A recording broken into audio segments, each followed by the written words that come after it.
Oh hi, I'm back. It's me Sophie and welcome back to my YouTube channel. So sebelumnya aku mau mengucapkan Dirgahayu Republik Indonesia yang ke-76. Okay.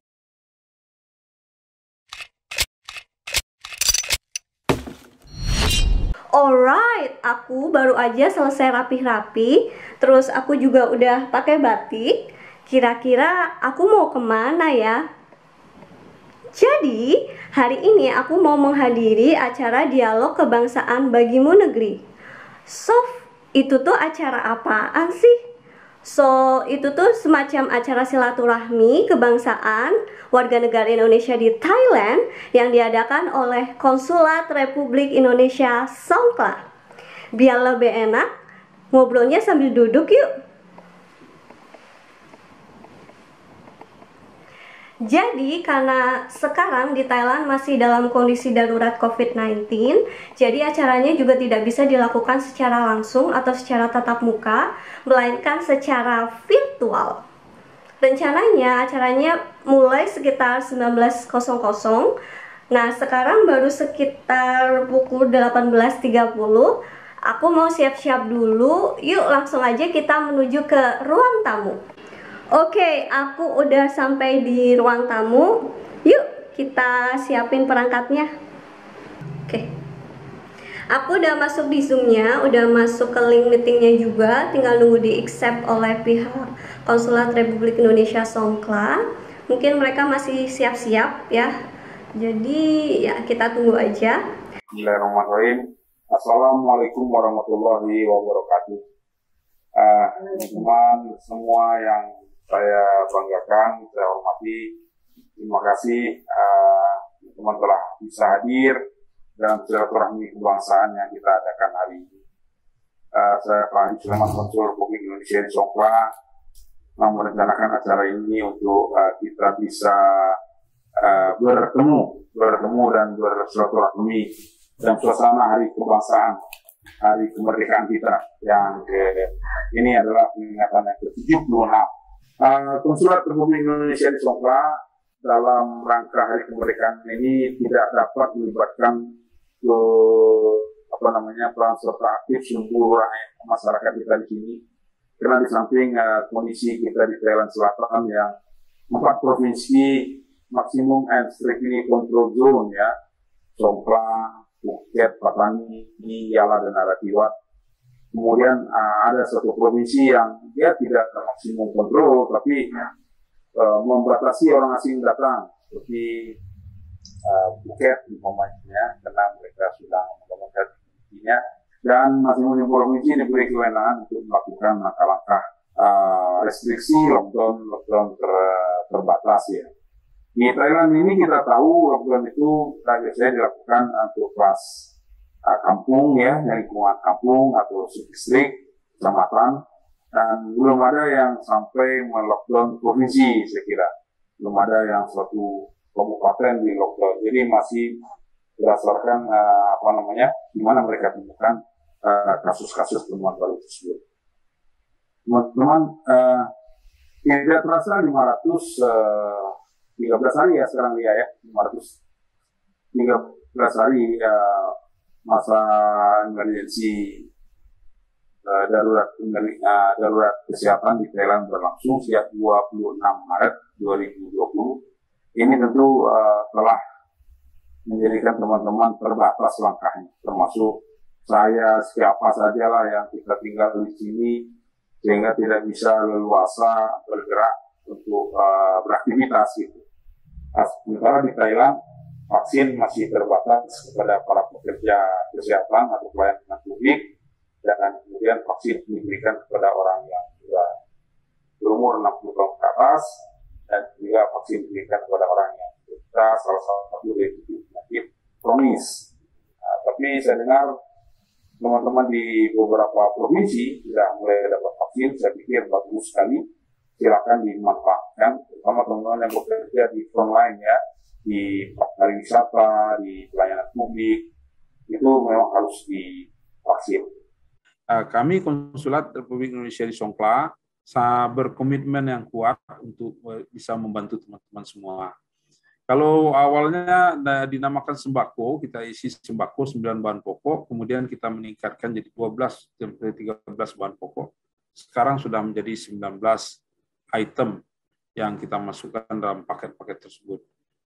Kita baru saja menyelesaikan packaging untuk 300 kotak yang akan kita teruskan untuk putaran ketiga penyampaian bantuan sosial ini.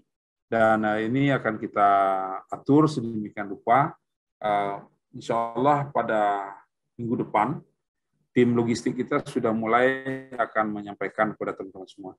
Saya berharap sebenarnya bisa kami menyampaikan by hand begitu. Tapi harap maklum teman-teman semua, kita tidak bisa menjangkau provinsi Anda saat ini. Nah, oleh sebab itu kita menggunakan jasa pos logistik Thailand. Itulah kira-kira gambaran dari saya. Saya pikir kita sudah ngobrol cukup panjang. Saya buka kesempatan ini untuk kita ngobrol-ngobrol, tukar-tukar pikiran. Ya, monggo, siapa nih yang mau lapor? Siapa namanya? Ima. Oh ya, Bu Ima, monggo. Ya, saya baru datang dari Nontaburi kemarin. Saya habis karantina, Pak, di Nontaburi 14 hari. Dari tanggal 5 sampai tanggal 19. Kemudian karena pesawat saya di-cancel 2 kali dan tidak ada transportasi umum, saya akhirnya charter taksi, Pak. Kemudian sebelum berangkat ke sini, saya sempat ke kantor polisi dulu di Nontaburi karena takut di perbatasan provinsi akan ada checkpoint. Terus sama kantor polisi tidak usah dokumen karena kamu sudah punya sertifikat karantina begitu. Ya sudah, akhirnya jalan terus. Pemeriksaan, 1 kali pemeriksaan di Songkla. Terus dokumen saya tunjukkan, sertifikat karantina dan lain sebagainya, terus jalan gitu, Pak. Ya. Jadi karena sudah karantina dianggap sudah memadai gitu ya, Bu ya? Ya, sudah karantina. Tapi kalau di sini tetap harus karantina lagi, Pak. Lihat ya di sini. Boleh tanya, dokumen apa aja yang diperlukan?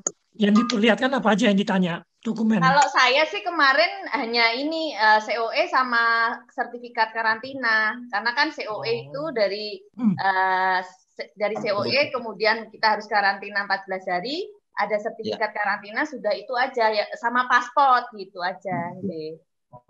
Itu aja sih, Bu. Terima kasih informasinya, Bu. Pak Niko, ada berita apa di satu nih? Share dari Andaman ke ini, kalau Bu Ima dari Laut Cina Selatan tadi kan. Nggak ada sih, di sini aman. Di sini aman, COVID-nya terkendali.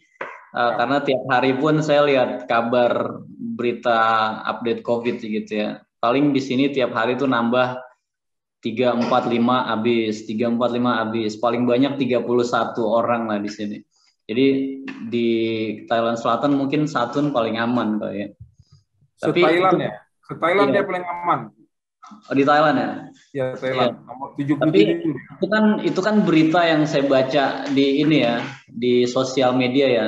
Tapi mungkin saya juga kadang ragu baca berita apakah benar semua itu terdeteksi bisa sampai masuk di berita sosial media, atau ada orang-orang yang udah kena tapi kita nggak tahu gitu. Makanya di sini kami tetap hati-hati gitu untuk yang namanya keluar, tetap pakai masker, jaga jarak, cuci tangan, itu udah pasti. Pertanyaan tentang informasi COVID ya. Biasanya teman-teman di Thailand ini mengikuti pemberitaan media setempat ya. Sini kan berbahasa Thailand ya. Kalau bahasa Thailand mungkin mudah memahami ya. Kalau tidak, kami ini setiap hari memonitor berita-berita ini. Kami bisa bantu dengan cara umpamanya apa informasi-informasi itu biasanya saya meneruskan juga di medsos, Mas Niko. Jadi kita berteman di Facebook dan Instagram. Biasanya kalau ada informasi-informasi yang highlight begitu, kami share dan kami ambil informasinya dari sumber-sumber pemerintah. Seperti biasanya kita melihat tren angka ya. angka, kemudian adakah restriksi-restriksi yang harus dilakukan, curfew yang harus dicermati begitu, atau setidaknya kita saling mengingatkan protokol kesehatan dan segala macam. Ustaz Malik ini dari tadi siap-siap mau bicara ini, kita rindu sekali mendengar suaranya nih. Ustaz. Alhamdulillah, assalamualaikum warahmatullahi wabarakatuh. Mungkin saya Waalaikumsalam warahmatullahi wabarakatuh. Mungkin kalau saya menginformasikan untuk COVID di Yala, kalau di Yala mungkin termasuk cukup tinggi juga karena angka kenaikan COVID terus bertambah dan di tetangga-tetangga rumah saya pun juga ada sebagian yang terkena COVID. Tapi sekarang alhamdulillah saya juga stay di rumah, ngajar online, dan alhamdulillah aman. Dan sudah vaksin. Soalnya dapat bantuan dari sekolah juga untuk vaksin untuk guru-guru. Ya, mudah-mudahan ya. Memang ini untuk orang asing sedikit agak tersendat ini, tapi programnya cukup jelas ya. Skemanya cuma 3 saja, orang yang bekerja di frontline kesehatan, dan orang yang berusia lanjut, di atas 60, dan orang yang menderita sakit kronis. Sisanya ini memang ada beberapa agak membingungkan memang tentang skema penyediaan vaksin di sini, di Thailand. Kami pun sempat terombang-ambing juga di konsulat ini. Ngomong-ngomong, kalau Bu Ima sudah kena divaksin ya di tanah air ya, Bu Ima ya? Saya baru 1 kali dosis, Pak. Jadi harusnya saya kembali Juni karena saya terdeteksi 30 Mei, saya terdeteksi positif, klaster keluarga. Akhirnya saya cancel semua karantina, flight, semua saya cancel. Kemudian saya recovery dulu, 30 Juni saya tes PCR sudah negatif. Kemudian ada PPKM dan tidak bisa terbang jika tidak vaksin. Padahal syarat untuk vaksin setelah kita kena COVID adalah 3 bulan. Dan harus ada surat dokter kalau terbang. Walaupun pakai surat pun menyatakan bahwa saya belum 3 bulan, saya bersedia divaksin, saya bilang waktu itu. Tapi dari pihak sentral, dari pihak COVID, tidak boleh. Sampai akhirnya keputusan terakhir saya ketemu lagi dengan dokter di Vaskes 1. Karena Vaskes 1 ini yang memfasilitasi saya karantina mandiri. Kemudian saya sampaikan ke dokter bilang, Ibu kena COVID terakhir kapan? Negatif kapan? Karena saya sudah 1 bulan dan kondisi saya bagus, sudah Ibu divaksin saja. Hari ini Ibu vaksin. Saya langsung vaksin itu Pak, tanggal 31 Juli. Karena memang mau tidak mau kalau terbang harus ada surat vaksin walaupun 1 dosis. Saya bilang saya tapi baru 1 bulan lebih sedikit loh Pak.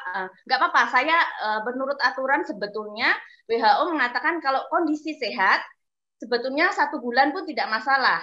Yang ditakutkan kalau kayak gejalanya sedang berat, yang sudah pernah donor konvalesen itu, kena donor itu memang harus 3 bulan. Alhamdulillah, saya akhirnya divaksin.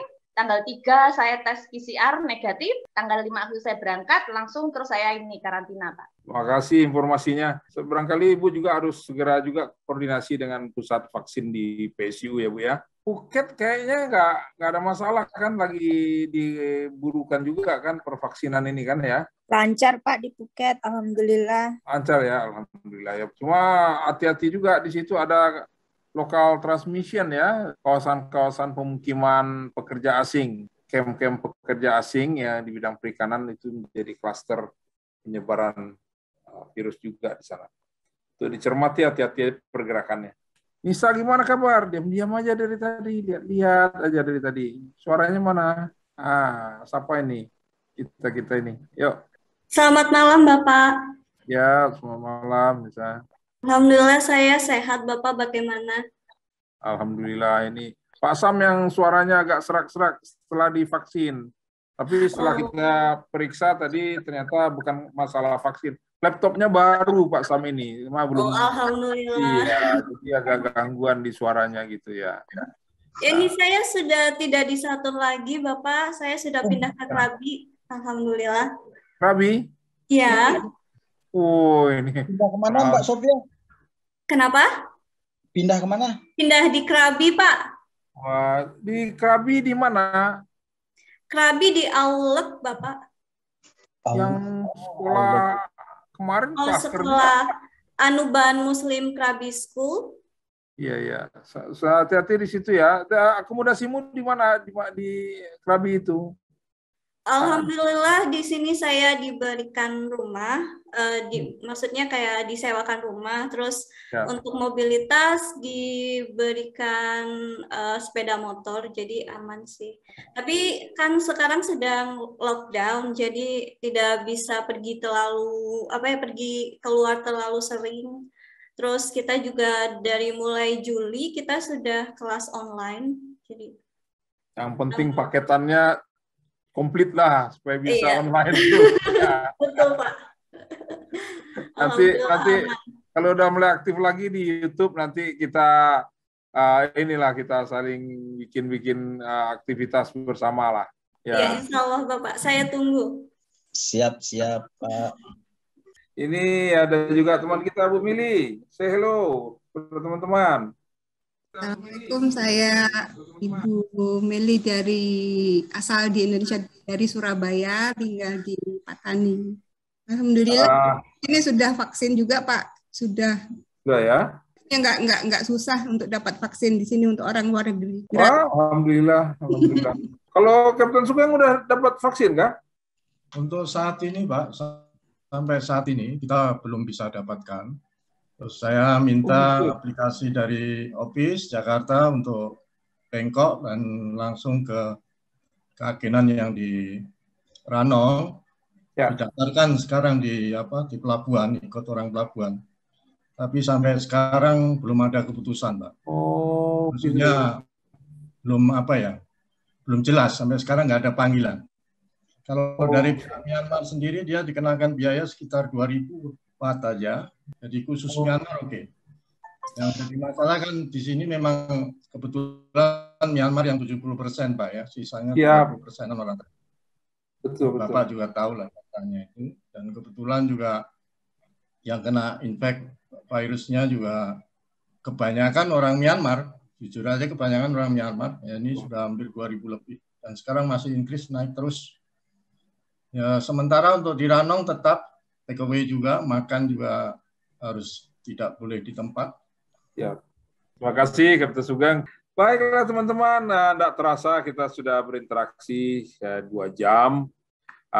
Kalau tidak ada hal-hal yang lain yang akan kita bincangkan, saya senang sekali bisa memandu ngobrol-ngobrol ini dengan teman-teman, setidaknya obat kangen kita ya bersama-sama dalam suasana Hari Kemerdekaan. 76 tahun kemerdekaan Republik Indonesia yang baru saja kita rayakan. Saya juga mau sampaikan bahwa tanggal 19 kemarin adalah ulang tahun Kementerian Luar Negeri, satu kementerian tertua di Republik kita, berusia 76 tahun juga, yang kita merayakan yang ulang tahun yang ke-76 kemarin. Dan ini adalah salah satu amanat dari konstitusi dibebankan kepada Kementerian Luar Negeri untuk bisa menjangkau, mengayomi, melindungi, dan kita bisa sama-sama bersilaturahmi dengan teman-teman di luar negeri. Dan pada kesempatan hari ini, saya atas nama teman-teman semua yang hadir di sini dari konsulat mengucapkan salam hangat kepada Anda semua dengan harapan dan doa kita semua sehat dan dapat berjumpa dalam waktu yang tidak terlalu lama dan keadaan normal, dan insya Allah kita doakan juga keluarga kita di tanah air ya, biar mereka bisa juga sehat dan dapat beraktivitas, dan anak-anak kita mungkin suami atau istri di tanah air yang terpaksa terpisah dengan kita saat ini. Terima kasih teman-teman semua. Salam warahmatullahi wabarakatuh. Terima kasih semuanya. Assalamualaikum. Terima kasih semuanya. Assalamualaikum warahmatullahi wabarakatuh. Sampai jumpa lagi. Matur nuwun. Jaga kesehatan buat semuanya. Sama-sama. Sampai jumpa lagi. Jadi itu tadi rangkaian acara silaturahmi kebangsaan warga negara Indonesia di Thailand yang diadakan oleh Konsulat Republik Indonesia Songkla. Kami mengucapkan banyak terima kasih kepada KRI Songkla yang telah memfasilitasi acara ini. Terima kasih juga kepada Bapak Fahri beserta staf yang senantiasa memberikan layanan dan juga bantuan kepada kami, warga negara Indonesia di Thailand, terutama Thailand Selatan. Semoga kita semua bisa saling bertatap muka di kemudian hari. Dan semoga kita juga senantiasa diberikan nikmat kesehatan oleh Yang Maha Kuasa. Tunggu dulu, buat teman-teman, terima kasih banyak ya udah ditemenin dari awal sampai akhir. Sekarang udah sekitar pukul 21.00, udah waktunya aku buat istirahat. Teman-teman juga butuh istirahat kan? Jadi, sampai jumpa di video selanjutnya. Selamat malam dan selamat istirahat ya. Bye-bye. Bye. Okay. 大速報に俺はなる